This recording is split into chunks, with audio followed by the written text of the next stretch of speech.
Okay, so sorry for a minute. So obviously by the title, you can tell that I have watched Tower of God. Just finished episode 13, and something I believe like I think a couple weeks ago. This is gonna be a really quick story. A couple of weeks ago, I think Crunchyroll posted something on their Instagram. Like they posted a birthday of a voice actress. You know, like they always do. You just say happy birthday to so and whatnot. And she was the voice actress of, I believe, Shinobu and a bunch of other amazing. Like she's probably one of my favorite voice actors, but a lot of the times I forget their names and shit. But she obviously did Shinobu and a whole bunch of other characters. Like I think one of them is from Yamada-kun and the Seven Witches, which is a great anime. But also she voiced Rachel from Tower of God, right?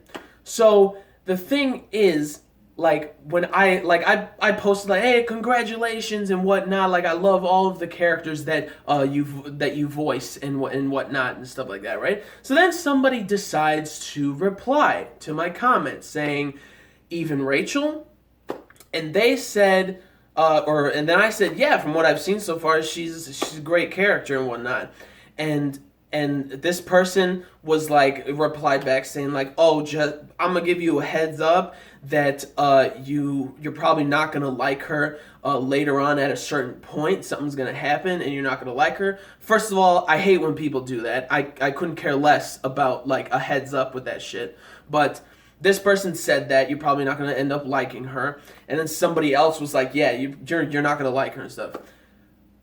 I still like her at the end of episode 13. I still do. Like I understand that people are, from what she did in episode 12, that they feel sad for Bam, or bummed out about Bam, but to just flat out hate her and say it's a betrayal in episode 12, like specifically in episode 12, doesn't make any sense, like whatsoever. It doesn't make sense at all, because throughout the entirety of the show so far, till all the way up to episode 13, which episode 13 was amazing, like what was really going on in her head, I don't hate her. Like I feel sorry for her. Like because Bam being such a bright light and he's having like everything, like friends, laughter, and all this shit, and Rachel being told that you're not special, you weren't chosen, and such, saying that she's like stupid or something, to that rabbit looking dude that has the staff, you know, from the beginning or whatever. First of all, everything they said was, I thought, was really dumb, because she's not stupid. She's just desperate to see the stars, but more so, she wants to be one. She wants to be a bright light, and Bam was that. He was that, and she was infuriated by that because of just like him having everything. So that kind of drove her mad, with being so and that, and also being desperate to climb the tower and everything. The she like you see it in episode 13 when she's in her room and she starts laughing like hysterically, and then she looks depressed and sad, like literally later, like flip of the switch emotions. Like that's a sign of somebody who sort of has gone off the deep end a little bit, you know. So the more that I think about her character and what happened in episode 12, figuring out what was really going on in her head in episode 13, I just feel sorry for her. That's all that I feel. I still like her as a character. I think she's great. But now I feel sorry for her, because her mindset is thinking that like what Bam is doing for her, like I'll be your legs to climb the tower with you and whatnot, and everything. It seems like in her head, she feels like that's pity on her. Like that seems like what it is that she's thinking about, right? And I don't understand why people would straight up hate her, because in episode 13 you get to see what's been going on in her mind. She's been desperately telling Bam This is why it's not a betrayal at all to me in episode 12 when she pushes him away. That it's not a betrayal because literally the entire series, she helped him out in the beginning, boom, and then disappeared. And consistently through the entire series, she's been doing three things. Desperately trying to avoid him, constantly pushing him away, telling him, you shouldn't have come, you shouldn't have been here, you're like, why are you with me, stay away. She's constantly saying that stuff. And number three, she's also trying to get like other people that are like around her or around him to help her like keep him at bay and avoid him and keep him away from her consistently throughout the show. So when people got mad in episode 12 and they're saying it's a betrayal, it's not a betrayal when she's literally been doing that, desperately doing that the entire show. And even when you're seeing her in the wheelchair and he's being so unbelievably kind to her, being like, there is nobody that can ever replace you. You are the only one. And then her crying and then her saying, I'm sorry, that's not because of what she's been doing of pushing him away. It's because in episode 13, you're thinking about, or you're hearing her inner thoughts that she's like, run, please leave and run, because she really doesn't want to kill him. She doesn't. She genuinely cares, but the thing is, her desperation to become a star or to see the stars and stuff, and to have her ambitions or whatever to see the stars or become one are way over than caring for Bam, even though she does genuinely care for him a lot, So when she's desperately crying, saying like, I'm sorry, it's because she wants him to leave, get away from her, so she doesn't have to kill him, because she doesn't want to do that. Like, she doesn't. And it's also like a lot of the time, like the people who are watching the show aren't understanding where like Rachel is coming from, like her feelings. I feel like a lot of them fabricate in their head that like if Bam wants to stay with her, Rachel should accept it. When Rachel, if she doesn't want to accept him, she doesn't have to. She doesn't have to do any of that stuff. She's her own person too. So like, and also like Bam, it's also not being betrayal either, because not only that Rachel consistently has told him get away from her, because she knows she's gonna have to kill him if he doesn't, if he doesn't get away from her. She's constantly crying, saying run, get away. Not only that, but he had a fabrication in his head to where that like, I need to stay with Rachel without thinking about how Rachel feels. That's what it feels like. Nobody's trying to understand where Rachel's coming from. Only thinking about how Bam is and how much in love with her he is. And it's not even simping. Like, I hear people calling him, he's like the biggest simp.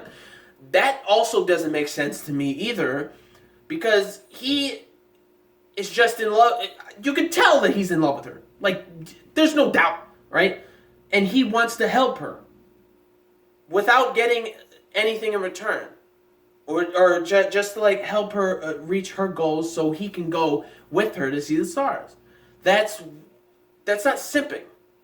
Simping is pretty much like riding on the back of somebody who is always wants, say, like your money or like your time constantly and whatnot and shit like that, when you're not going to get anything out of that person. But the entire time, Rachel keeps telling him to get away from her. So in that instance, him desperately trying to be with her, it's just like a love that he just wants to stay with her because he loves her. That's nothing to do with simping. He just loves her. That's it. So I can't understand why people just have like hate for her. I just have sadness for her.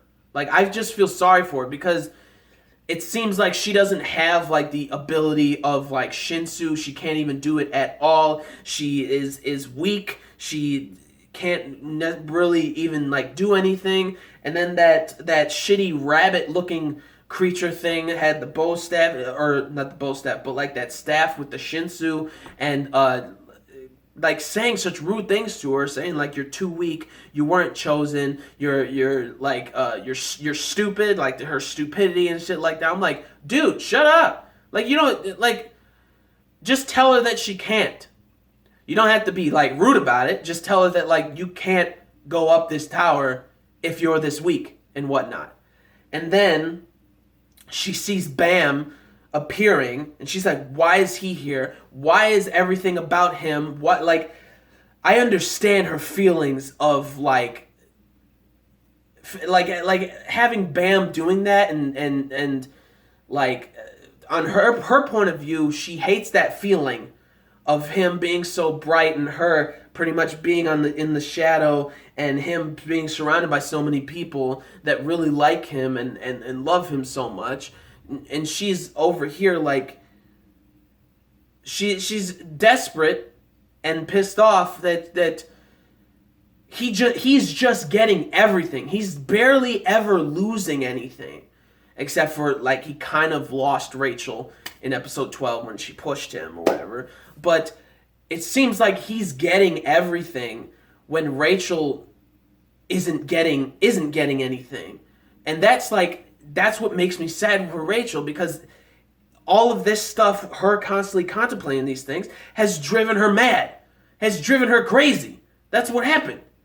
So like her pushing him off, and then she's like, oh, finally, like, and then her in the room going from like hysteric laughing to like just silence and having like a straight stoic face and everything. Like, I just feel bummed out about it, about like her and what she's gone through, and it's just sad. Just being called weak, stupid, saying you're not a shining star, get out here, you weren't chosen or anything, just go. And it's a bummer. It just, again, I don't dislike her at all. Like, I just feel sorry for her. I feel bummed out for her. And even though she hates this feeling, like, I pity her a little bit. That, like, she has to deal with this. And now she has to deal with the thought of her, like, I killed Bam. Like, in her mind. Obviously, at the end of episode 13, he's not dead. And it seems like there's a huge time skip, because he got some long-ass hair, which looks freaking beast. He looks like a freaking beast. Like, I love it. Like, he looks so cool. That might be him. I'm not exactly sure, because they didn't show his face, obviously. But like the hair and the look and the back look, you can tell that it's probably Bam. And then that one-eyed girl who had that staff, who was fighting in I believe, what was it? Episode 10 or 11? Or wait, no. I don't know. But the masked girl or whatever that had the long red hair, it seems like she's gonna train Bam. And she's saying like, hey, you want to climb the tower? That question's always been thrown around. You all the answers are at the top of the tower. You need to climb to get all your answers and such. So that's what he's doing. And it seems like he didn't even say Rachel or whatever. He said Rachel pushed me. Like sounded like he was about to cry. And then he is like, I need to find the answers. I will find them. Like, he's saying I will. He's not saying that like, I need to be with Rachel. I gotta go where Rachel is. He's saying I gotta find these answers now. So that's a little bit more of, I wouldn't say development, but like a change of mindset or something. So a lot of people are getting ready to go on their own ventures to find out truths and answers and stuff at the end of this episode, at the end of episode 13, or at the end of the season, and I'm very excited about it. But overall, the season, I very much enjoyed this anime. I really did. I heard a lot of people talking about how it wasn't necessarily like it was slow paced and boring and stuff, and a lot of the characters were kind of boring, but that wasn't really the case to me, because I pretty much like all the girls.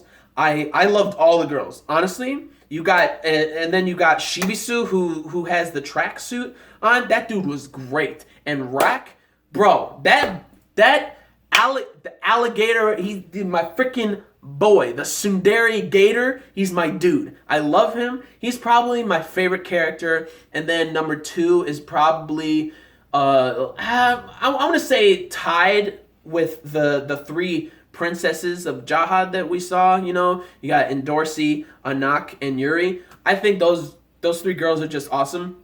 Anak is probably my favorite, and then Yuri, and then Endorsi. So those 3 are tied for second. And then number 3, I gotta go with Rachel. Honestly, like, I love her character. You got to understand what her mindset really was in episode 13. You got to find out what her mindset was throughout the entirety of the series so far, and her character, I just like it a lot because of how determined she is to climb that tower to become a star, because she feels like she was nothing probably throughout her whole life, probably, like, from what we can see. And then she met Bam, and he was a bright light, and she probably liked that at first, and then she's seen like he's too bright, like I don't like it, when you're around him and stuff, and all this shit happened. Anyways, she's my number 3 like favorite character. But all of the characters, like, a lot of them I really like. I like the guy with the 2 swords. I like the dude, the revolutionaries, which was like really funny. What was it? What is Pericule? That guy was funny with Rack. That was just great. Those 2, and like, there's so many good characters. Kun is one of my favorite characters also. He's probably like number 4 or 5. I like that guy. I like a lot of the characters. But yeah, honestly, I enjoyed it. The art I thought was really good. Animation was always good. It was always consistent and everything, which is really good and really great. It's consistently good. The music is beautiful.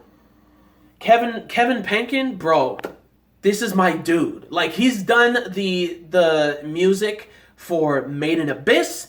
He's done the music for The Rising of the Shield Hero, which is just some of the best shit ever. Like, it was so good. And now he's done the Tower of God like music, and it's beautifully done. Love it. Art and animation good and everything, consistently great. The opening and ending themes are pretty good too. They're really, really good. And overall, I had a good time. I loved the story and everything, and it was good. I liked it. I liked it a lot. I give it an 8 out of 10, 8 or an 8.5, somewhere around there. Most likely an 8.5 out of 10. And I loved it. Whenever something is at least an 8 out of 10 for me, it's always something that I'm either gonna go back to watch, or just like I like to think about a lot, and like anime and anime forums, things like that. And it's just something I like. So it's usually an 8 out of 10 if it's something like that. So which was Tower of God. I thought it was great. So probably an 8.5 out of 10. But anyways, what did you guys think about this show, this series so far? Season 1, because you know there's going to be season 2. Leave down in the comments your thoughts about it and stuff like that. Like this video if you did. Like the video if you liked anything I had to say for the series and everything. Anything I had to say about like characters and such. Leave down in the comments and everything. Like the video if you did. Like the video if you liked anything I had to say. Like the video if you like Tower of God, or if you like me. And subscribe to the channel for more reviews, vlogs, unboxings, live reactions, and theater discussion videos and things like that. So gentlemen, stay classy, ladies, stay sassy, but most important, everybody, you guys stay a little nasty, alright? So peace and love, and I will see y'all later in the next video. Peace out, may the force be with you always, and plus ultra and latom. And I'm ready for summer 2020. Let's get it.